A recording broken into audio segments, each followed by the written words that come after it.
ಅವರಿಗೆ ಒಂದು ಸಂದರ್ಶನದಲ್ಲಿ ಕೇಳಿದಾಗ ಅವ್ರು ಹೇಳ್ತಾರೆ ಏನಂತಂದರೆ, ನಾನು ಇಂಜಿನಿಯರಿಂಗ್ ಓದ್ತಿರ್ಬೇಕಾದ್ರೆ ಯಾವುದೇ ಒಂದು ಸೌಕರ್ಯಗಳು ನನಗಿರಲಿಲ್ಲ. ಬೆಳಗ್ಗೆ 8 ಗಂಟೆಗೆ ನಾನು ಕಾಲೇಜ್ ಹೋಗುವ ಮುಂಚೆ ಶೌಚಾಲಯ ಬಳಸ್ತಿದ್ದೆ, ಮಧ್ಯಾಹ್ನ 12 ಗಂಟೆಗೆ ವಾಪಸ್ ಬಂದಮೇಲೆ ಶೌಚಾಲಯ ಬಳಸ್ತಿದ್ದೆ, ಮತ್ತು 2 ಗಂಟೆಗೆ ಹೋಗುವಾಗ ಮತ್ತು ಸಾಯಂಕಾಲ 5 ಗಂಟೆಗೆ ಮನೆಗೆ ಬಂದ ಮೇಲೆ ಶೌಚಾಲಯ ಬಳಸ್ತಾ ಇದ್ದೆ. ಅದರ ನೋವು, ಅದರ ಒಂದು ಏನಂತಾರೆ ದುಃಖ ನನಗಿತ್ತು.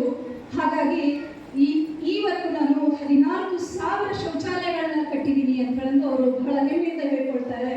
ಸೊ ಅಂಥ ಒಂದು ಮಹಿಳೆ, ಯಾಕಂದರೆ ತಮಗೆಲ್ಲ ಗೊತ್ತಿದೆ ಮಹಿಳೆಯರು ಯಾವ್ಯಾವ ರಂಗದಲ್ಲಿ ಏನೇನು ಮಾಡಿದ್ದಾರೆ.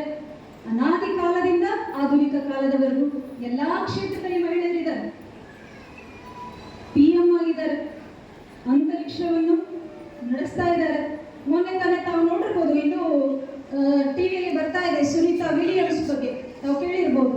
9 ತಿಂಗಳ ಕಾಲ ಅವ್ರು ಹೋಗ್ಬಿಟ್ಟು ಗಗನಯಾತ್ರೆ ಹತ್ಬಿಟ್ಟು ಈಗ ವಾಪಸ್